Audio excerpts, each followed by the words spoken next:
When most people start shopping for a home, they naturally focus on the big number, the purchase price. Then they focus on the mortgage payment. Then maybe they think about property taxes, insurance, and how much money they need for the down payment. But there are two other costs that can make a huge difference in your monthly cost of ownership, especially here in South Orange County. And those two costs associated with homeowners association fees and Mello-Roos are big ones for consideration. Now, if you're moving here from another area or you're buying your first home in Orange County, you may not be familiar with either one of these. And even if you have heard of the term before, a lot of buyers don't fully understand what they're paying for, how long the fees last, or how much they can afford. These are important considerations that I'm going to cover in this video. So I want to break down this in plain English because when you buy a home, the real question is not just, can I afford the mortgage? The better question is, what is the true monthly cost of ownership of a home in this city? And in our market area, that true monthly cost may include mortgage, property taxes, insurance, homeowners association dues, and in some neighboring communities, something called Mello-Roos. Let's start with homeowner association fees because in Laguna Niguel, this is something almost every buyer is going to run into. Laguna Niguel is a master planned community, and the city of Laguna Niguel itself notes that the city has more than 120 homeowners associations. That's a very important point for buyers to understand. We are not talking about one or two isolated neighborhoods within the city for homeowners association. We're talking about a city where almost every homeowner association is part of the structure, the character, and the appearance of so many neighborhoods. In Laguna Niguel, less than 10% of the homes are truly free of homeowner association fees.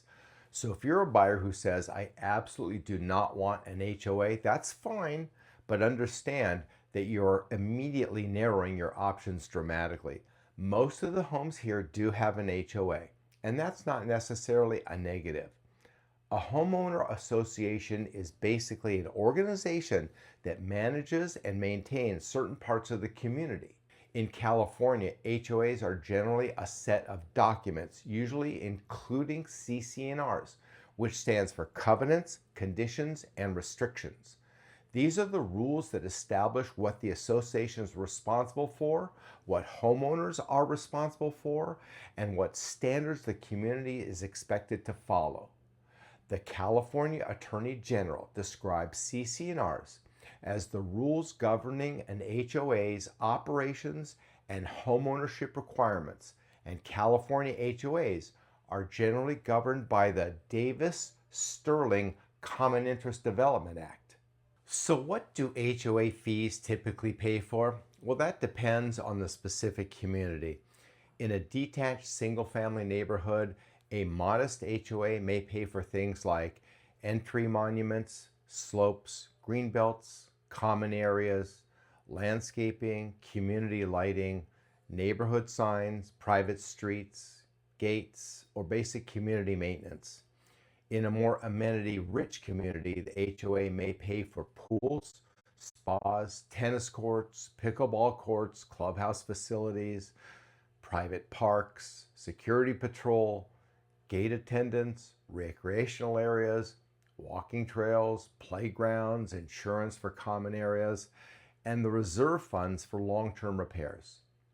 In an attached home community like condos or townhomes, the HOA fee may be much higher because the association may be responsible for exterior maintenance, roofs, building insurance, painting, landscaping, common area utilities, trash, water, and in some cases, a larger shared structure component.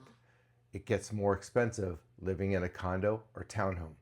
So when one buyer says the HOA is only $175 a month, and another buyer says the HOA fee is $700 a month, those two numbers may not mean the same thing at all. The lower HOA may cover very little. The higher HOA may cover exterior maintenance, insurance, amenities, and major community expenses that the homeowner would have to otherwise pay separately. That's why you never want to judge the HOA fee by just the dollar amount alone.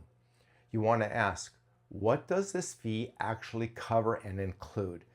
Here in Laguna Niguel, HOA fees can range from a modest couple $100 a month to well over $1,000 per month in certain communities, especially when you're dealing with attached homes, luxury communities, gated communities, or properties with multiple associations. And there are some of those. And that brings me to something many buyers do not realize. Sometimes a property has more than one HOA fee. You may have a master association and a sub-association.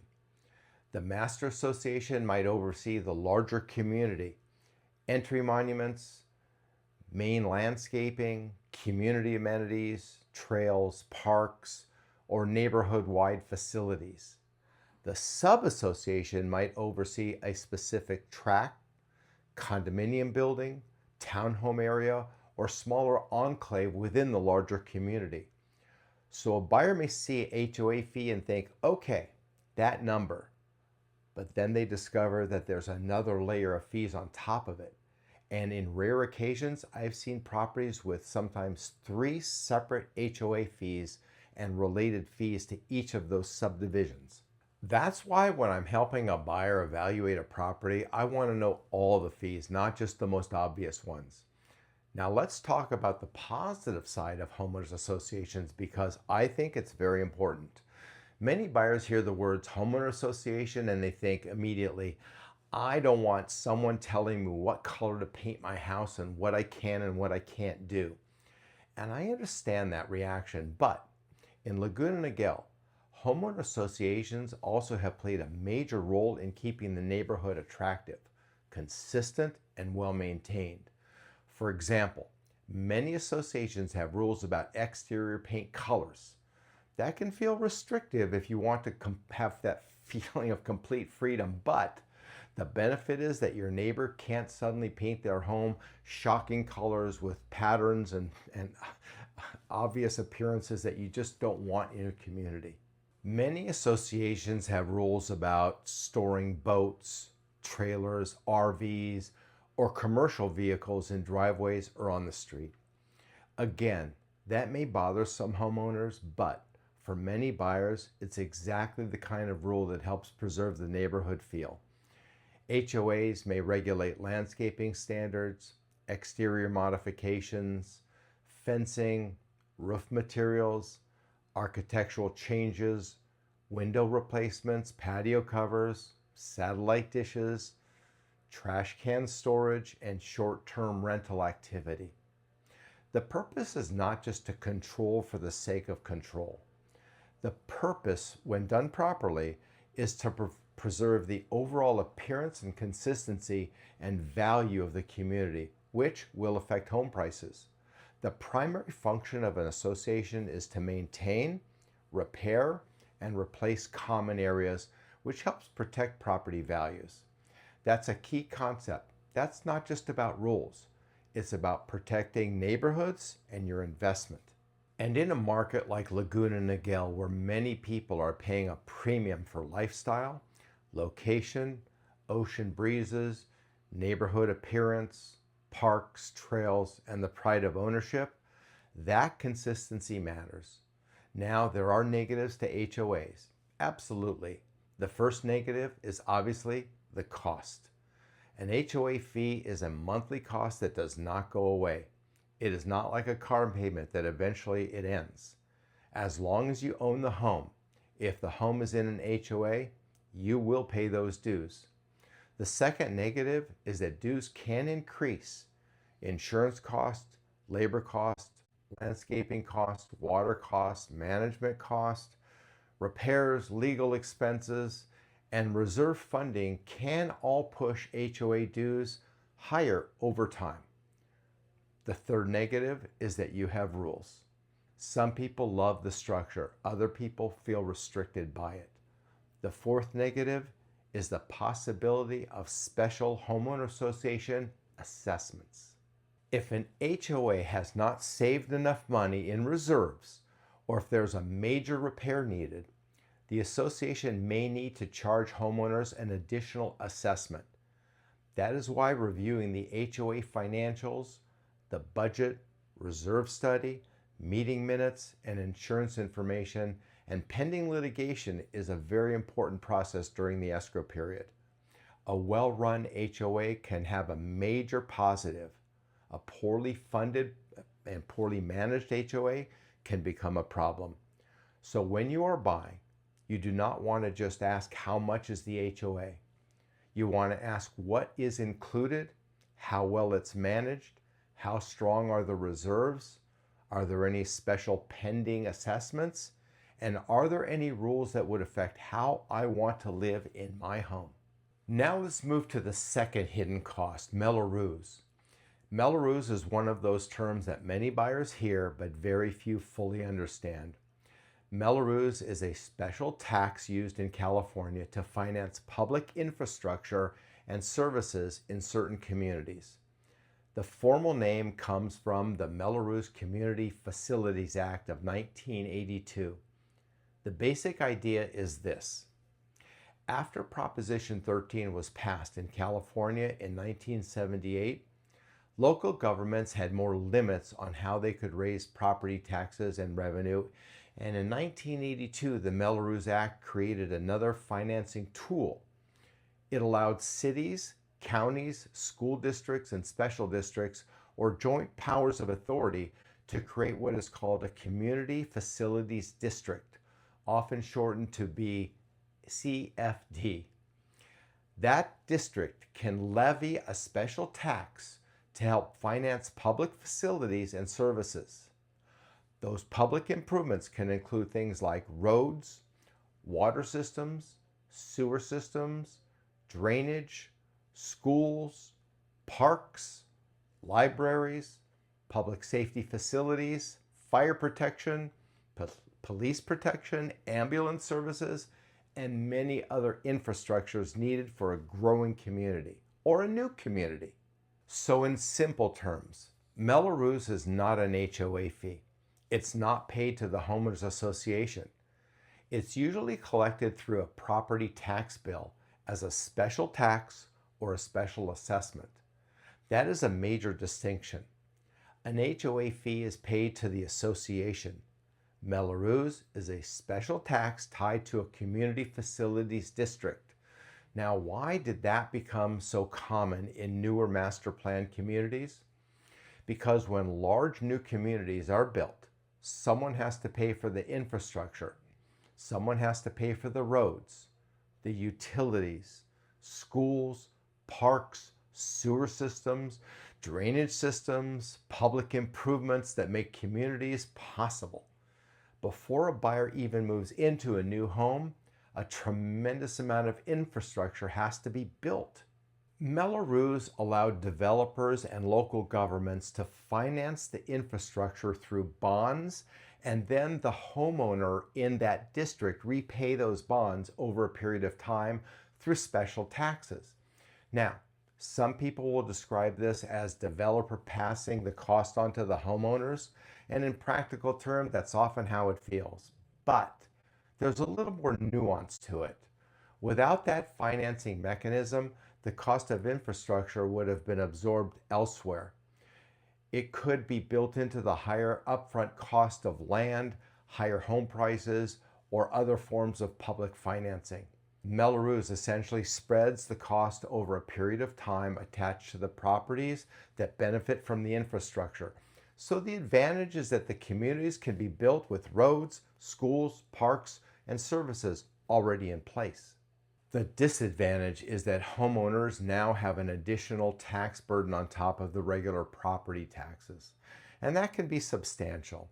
This is why two homes with the same purchase price can have very different monthly ownership costs. One home may have no Mello-Roos. Another home may have several thousands of dollars per year in Mello-Roos. If a property has $4,800 annual Mello-Roos obligation, that's effectively $400 per month when you're budgeting. Even if you pay it through property tax bills twice a year, for affordability purposes, you need to think about it on a monthly basis because your lender will think about it that way. Your debt to income ratio will think of it that way, and your household budget will definitely feel it that way. Now let's talk about how long Mello-Roos lasts. It varies by district. Some Mello-Roos obligations are tied to the bonds and may go away when the bonds are fully paid off. Others may continue in some reduced form or ongoing maintenance or services, depending upon how the district was structured. In many areas, these obligations can run for decades. The Orange County Treasurer Tax Collector explains that these bonds are secured by special taxes on property owners and billed on the property tax bill. And the tax bill identifies the CFD bond information. In practical terms, in many newer Orange County communities, buyers may see Mello-Roos obligations that run 20 years, 30 years, or even longer, depending upon the bond structure.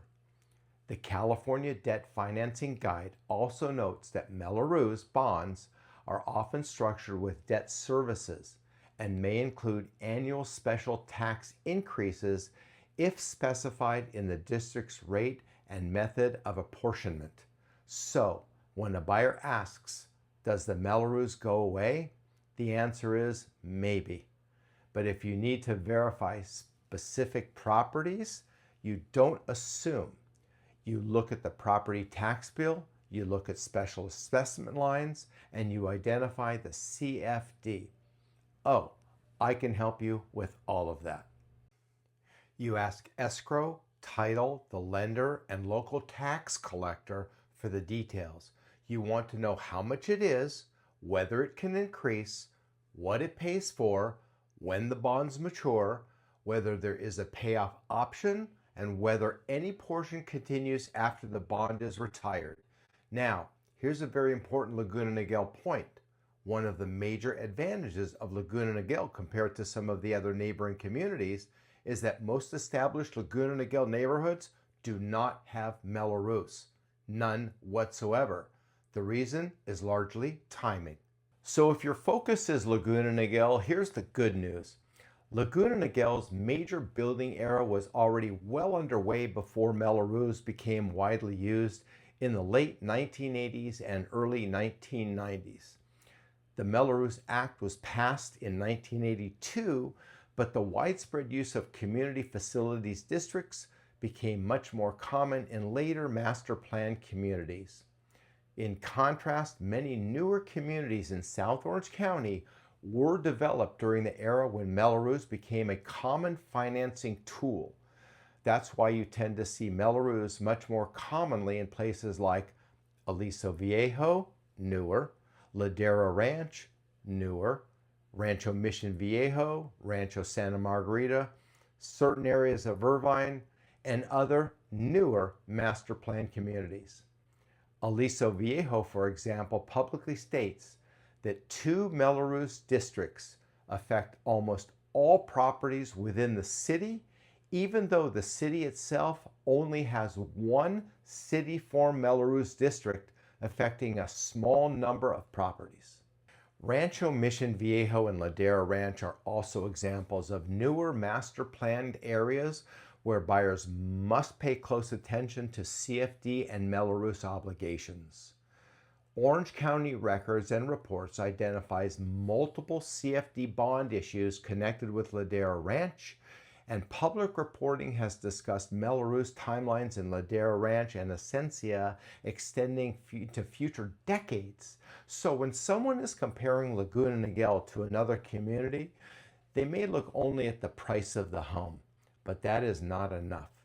A buyer may say, this newer home in another city is the same price as an older home in Laguna Niguel. But if the newer home has HOA dues plus Mello-Roos, the monthly cost may be meaningfully higher. That does not mean the newer home is a bad choice. It may have newer construction, newer floor plans, newer amenities, newer schools, newer parks, and a master plan lifestyle that some buyers really, really love. but the buyer needs to understand the full cost and the differences associated with the two different properties.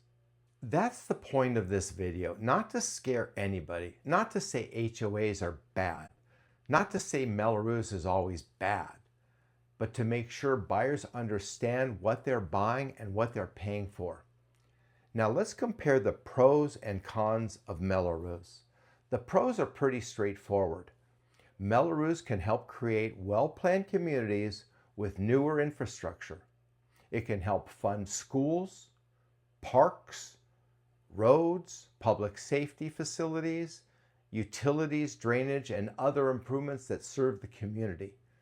It allows development to happen in a more organized way because the infrastructure can be financed over time. For buyers who want a newer home, newer neighborhoods, newer amenities, and a master planned living style, Mello-Roos may be simply a part of the cost of entry. The cons are also very real. It adds to your monthly cost of ownership. It may last for decades. It may increase over time depending upon the district. It's not optional. It can affect affordability. It can affect resale because future buyers will also compare the total monthly cost. And unlike the cosmetic features of the home, you cannot remodel it away. If the property has Mello-Roos, that obligation is attached to the property. Now let's bring this back to the real buyer decisions. Imagine two homes. Home number one is in Laguna Niguel. It has a mortgage payment, property taxes, insurance, and HOA fees. Home number two is in a newer neighboring community. It has mortgage payment, property taxes, insurance, and HOA fees, and now Mello-Roos. The purchase price may look similar, but the monthly cost may not be similar. And this is where buyers can get themselves into real trouble if you're not on your toes. They fall in love with a home. They get excited about the kitchen, the floor plan, the yard, the view, or the new construction, and they do not fully calculate the total carrying cost until late in the process. By then, they're emotionally attached. My advice is do the math early, before you write an offer. Know the HOA. Know whether there's one HOA or multiple HOAs. Know what the HOA covers and if it offsets some of the expenses that you would incur otherwise. Know whether there are pending increases. Know whether there are special assessments. Know whether there's a Mello-Roos. Know the annual amount. Know how it appears on the tax bill. Know whether it can increase over time. Know whether it expires and when that may be. And know how it affects your monthly budget. Now for Laguna Niguel specifically, I want buyers to understand the big picture. Laguna Niguel is not a no HOA city. That's a misconception. The majority of our homes have homeowner association benefits. That's part of why so many of our neighborhoods look as good as they do. It's part of why landscaping, community slopes, community entries, amenities, and neighborhood standards are maintained. And for many buyers, that's a positive.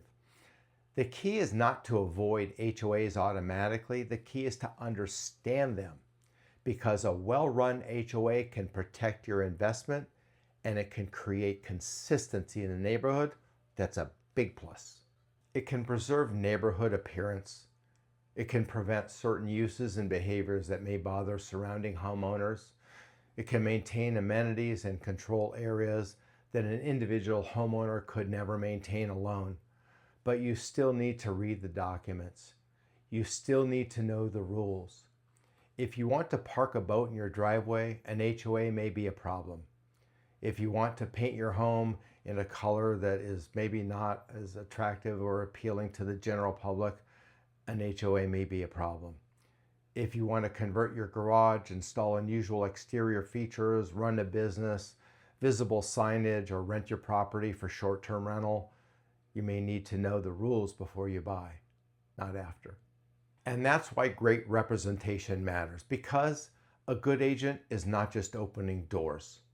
A good agent is helping you understand the neighborhood, the costs, the documents, the restrictions, the disclosures, and the long-term ownership picture. Here's the bottom line. When you're buying a home in Laguna Niguel or anywhere in South Orange County, do not just ask, what's the price? Ask, what's the real monthly cost? Mortgage, property taxes, insurance, HOA dues, possible second or third HOA dues, Mello-Roos, if applicable, but not in Laguna Niguel, special assessments, maintenance responsibilities, and long-term cost increases. That's the real number. And once you understand that number, you can make a much better decision. For Laguna Niguel buyers, the good news is that while HOAs are very common, Mello-Roos is generally not part of the equation in most established Laguna Niguel neighborhoods.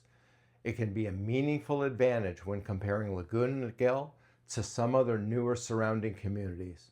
But again, every property needs to be verified individually.